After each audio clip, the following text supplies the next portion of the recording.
जवळपास 7 ते 8 रावरंभा होऊन गेली. त्यामुळे नेमका रावरंभा कोणता हे त्याविषयी बऱ्याच वेळेस इतिहास अभ्यासकांमध्ये गफलत होते, गोंधळ होते. आतामध्ये एक पिक्चर पण गेला रावरंभा नावाचा, एक मागच्या वर्षी मराठीमध्ये. तो पूर्ण इमॅजिनरी स्टोरी होती. तर त्यातले जे कॅरेक्टर आहे रावरंभा, तर त्यातले जे पहिले रावरंभा होते रंभाजी निंबाळकर, ते हैदराबादचे जे निजाम आहेत त्यांच्याकडे नोकरीला होते, त्यांच्या सेवेत होते. त्यांनी त्यांना राव ही पदवी दिली म्हणून त्यांचं नाव पडलं रावरंभा निंबाळकर. नंतर ते राजे पदवी आल्यामुळे राजे रावरंभा निंबाळकर असं नाव आहे.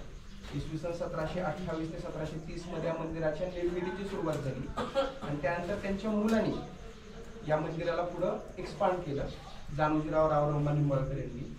मजेची गोष्ट अशी आहे की जे पहिले रावरंभा निंबाळकर ते छत्रपती शिवाजी महाराजांची पंतू, शिवाजी महाराजांची मुलगी छत्रपती संभाजी महाराजांची बहीण ही माजी नाईक निंबाळकरांना दिली आणि त्या माजी नाईक निंबाळकरांचे नातू म्हणजे रावरंभा निंबाळकर. हे असा शिवाजी महाराजांच्या इतिहासाशी या घराण्याचा संबंध येतो.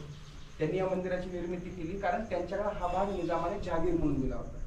छत्रपती शिवाजी महाराजांची जहागीर सुरुवातीच्या काळात कोणती होती? पुणे, सुपे, चाकण, इंदापूर, बारामती, बरोबर. तर पुणे, बारामती, करमाळा, भूम, तुळजापूर हा जो उभा पट्टा आहे महाराष्ट्राचा, हा पूर्ण पट्टा रावरंभा निंबाळकरांना जहागीर म्हणून मिळाला होता. आणि त्याच्यानंतर जानोजीराव निंबाळकरांनी या मंदिराला वाढवलं. मग या मंदिराच्या बाजूने ओवऱ्या बांधल्या, या मंदिराच्या समोर दीपमाळ बांधल्या, या मंदिराला एकूण 4 प्रवेशद्वार बांधले, पूर्व, पश्चिम, दक्षिण, उत्तर बाजूला. या मंदिराच्या कळसाची पूर्ण निर्मितीचं पूर्ण काम त्या जानोजीराव निंबाळकरांच्या काळात झालं. आणि विशेष गोष्ट अशी आहे की या ओवऱ्या, या मंदिराच्या ज्या दीपमाळ आहे त्या दीपमाळमध्ये असणाऱ्या पायऱ्या, या मंदिरात आपण ज्या सभामंडपात उभारलो या सभामंडपात असणारे खांब, ह्या सगळ्यांची संख्या 96. हे 96 आहेत, ओवऱ्या 96 आहेत, पायऱ्या 96 आहेत आणि पलीकडचे हत्ती बारव आहे जे आता तुम्ही येताना बऱ्याच जणांनी बघितली असेल. तर त्या हत्ती बारवला पण ज्या पायऱ्या आहेत त्या पण 96. तर ते 96 आकड्याचं फार एक फॅसिनेशन कदाचित जानोजीराव निंबाळकरांना असावं. त्याच्यामागं काय कारण आहे माहित नाही, कुठल्याही ठिकाणी तसा लिखित उल्लेख नाही की नेमका 96 हाच आकडा घेऊन त्यांनी या काही गोष्टींची निर्मिती का केली.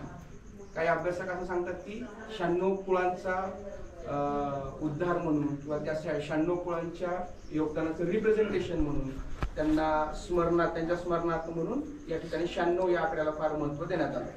मराठ्यात 96 कुळ असतात सगळ्यांनाच माहिती, पण नेमकं कारण काय याच्याविषयी काही कल्पना नाही. हे जानोजीराव निंबाळकर 1740 ते 1748 थोरले शाहू छत्रपती ज्यावेळेस महाराष्ट्रामध्ये होते, बाजीराव पेशव्यांचं ज्या वर्षी निधन झालं त्याच वर्षीपासून जानोजीराव निंबाळकरांची कारकीर्द सुरू झाली हैदराबादच्या निजामाकडे. आणि ज्या वेळेस ते कर्नाटकामध्ये आणि तामिळनाडूमध्ये युद्धांच्या मोहिमेवर असायचे त्यावेळेस त्यांनी तामिळनाडूतील बरीचशी मंदिरं बघितली आणि तिकडच्या मंदिरांचा इन्फ्लुएन्स घेत त्यांनी या ठिकाणी बऱ्याचशा वास्तूंची निर्मिती केली. त्यामुळे तुम्हाला इथं दरवाजांवर गोपुर दिसतं साऊथ इंडियन स्टाईल, किंवा या मंदिराचं जे शिखर आहे ते शिखर पण इंडो इस्लामिक स्टाईलमध्ये आहे. भारतीय आणि मुसलमान शैलीचं जे मिश्रण होतं स्थापत्यामध्ये, आर्किटेक्चरमध्ये, त्यातून इंडो इस्लामिक शैलीची निर्मिती होती. त्यामुळे आपल्याला बऱ्याच ठिकाणी साऊथ इंडियन आर्किटेक्चरचा प्रभाव जाणवतो, जसं की गोपूर आहे. त्यातल्या त्यात इथली एक दीपमाळ पडली, इथं 4 दीपमाळ होत्या, त्यातली एक दीपमाळ पडली ती मुख्य दरवाजावर पडल्यामुळं या पूर्व दिशेच्या दरवाजाचं गोपूर पडलं, पण बाकीचे तरी सुस्थितीमध्ये आहेत. तर हे आणि याच ठिकाणी हे ज्या ओवऱ्या आहेत त्या ओवऱ्यांमध्ये जानोजीराव निंबाळकर बसायचे, इथं त्यांचा मुक्काम असायचा, इथं त्यांची कचेरी भरायची, इथं लोक यायची, इथं न्यायनिवाडी व्हायची. त्यानंतर इथं 1770-1780च्या दरम्यान पेशवे आल्याचे उल्लेख, पेशवे दफ्तरामध्ये उल्लेख असा आहे की पेशवे पण ज्यावेळेस करमाळ्याला आले होते त्यावेळेस या करमाळ्याच्या मंदिराच्या ओवरीमध्ये त्यांचा मुक्काम होता. म्हणजे एक प्रकारे हे मंदिर एका बाजूला धार्मिक गोष्टींसाठी सुद्धा वापरण्यात यायचं, त्याचबरोबर इथला ऍडमिनिस्ट्रेटिव्ह सिस्टीम सांभाळण्यासाठी सुद्धा या मंदिराचा वापर होत होता. ही 1770-1780 पर्यंतची ही गोष्ट आहे. आणि ज्यावेळेस या ठिकाणी, आता या गावाचं नाव आहे करमाळा, या देवीचं नाव आहे कमला देवी, कमला भवानी. तर या देवीच्या नावावरून गावाला करमाळा नाव पडलं असं सांगतात बरेच जण, पण त्याचा काही संबंध नाहीये. कारण या मंदिराची निर्मिती होण्याच्या 150 वर्ष आधी, 150 ते 250 वर्ष आधी, छत्रपती शिवाजी महाराजांचा जन्म होण्याच्याही आधी 50-1 वर्ष आधी या गावाचं नाव करमाला या नावाने कागदपत्रामध्ये आपल्याला उल्लेख वाचायला. म्हणजे निदान 16व्या शतकापासून, शिवाजी महाराजांचा जन्म होण्याच्या आधीपासून हे गाव अस्तित्वात होतं. या गावाचं तेवढं महत्व होतं. आणि आणखी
नमस्कार मंडळी, ही कमला भवानी देवीच्या मंदिराची व्हिडिओ तुम्हाला कशी वाटली नक्की एकदा कमेंट करून सांगा. व्हिडिओ आवडल्यास एक लाईक करा, शेअर करा आणि हो, तुम्ही जर आपल्या चॅनलवरती नवीन असाल तर आपल्या चॅनलला नक्की एकदा सबस्क्राईब करा आणि ते बाजूचे बेल आयकॉन नक्की दाबा, जेणेकरून आपल्या प्रत्येक नवीन व्हिडिओचे नोटिफिकेशन सर्वात अगोदर तुम्हाला मिळते. अशा छान छान व्हिडिओ मी तुमच्यासाठी नक्कीच घेऊन येईन. तोपर्यंत जय जिजाऊ, जय शिवराय, जय भारत.